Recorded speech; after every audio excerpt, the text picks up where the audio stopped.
আসসালামু আলাইকুম, স্বাগত জানাচ্ছি বিকাল ৫টা সংবাদে। আপনাদের সাথে আছি আমি মোহাম্মদ জাহিদ হোসেন। শুরুতেই সংবাদ শিরোনাম। রাজধানীতে ২ শিক্ষার্থী সহ ৪ জেলায় সড়কে নিহত ৬। বাংলাদেশে ৩ জেলা সীমান্ত দিয়ে ১৭২ জনকে পুশ করল বিএসএফ।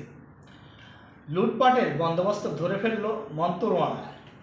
এতক্ষণ শুনলেন শিরোনাম, এবারে বিস্তারিত। ঢাকা বনানী এলাকায় কাকরাইল মোড় সংলগ্ন এলিভেটেড এক্সপ্রেস ঢালে রেডিমিক্স কনক্রিটে গাড়ি চাপায় ২ শিক্ষার্থী নিহত হয়েছে। গতকাল রোববার সকাল ৯টার দিকে দুর্ঘটনা ঘটে। নিহত দুজন হলে আশফাকুর রহমান আসিফ ও আসিফ মাহমুদ সম্পদ। আশফাকুর দিনাজপুর হাজী দানেশ বিজ্ঞান ও প্রযুক্তি বিশ্ববিদ্যালয়ের তড়িৎ ও ইলেকট্রনিক প্রকৌশলী বিভাগের শিক্ষার্থী ছিলেন। তার বাড়ি কুষ্টিয়া সদর উপজেলার কুমারপাড়া। আসিফ মাহমুদ চট্টগ্রামের বাংলাদেশ মেরিন একাডেমির মেরিন ইঞ্জিনিয়ারিং শিক্ষার্থী ছিলেন। তার বাড়ি মাগুরা শ্রীপুর উপজেলার চকলপুর গ্রামে। বনানী থানার ভারপ্রাপ্ত কর্মকর্তা রাসেল সরোয়ার প্রথম আলোকে বলেন, ২ শিক্ষার্থী মোটরসাইকেলে ছিলেন। পুলিশ গাড়িটি জব্দ করেছে। চালক পালিয়ে গেছেন। চালকের সহকারীকে আটক করা হয়েছে।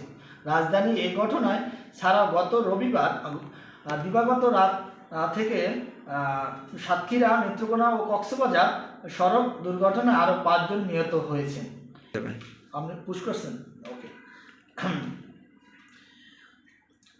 লাতুর সীমান্ত থেকে ১২১ জনকে ও বিরানী বাজারের নয়াগ্রামে এলাকায় একটি বিল থেকে ৩২ জনকে আটক করে বর্ডার গার্ড বাংলাদেশ বিজিবি সূত্র জানিয়েছে, বিএসএফ তাদের সীমান্তে একত্র করে বাংলাদেশে ঠেলে পাঠিয়েছে। আটক সবাই বাংলাদেশের নাগরিক এবং বেশিরভাগের বাড়ি কুড়িগ্রাম।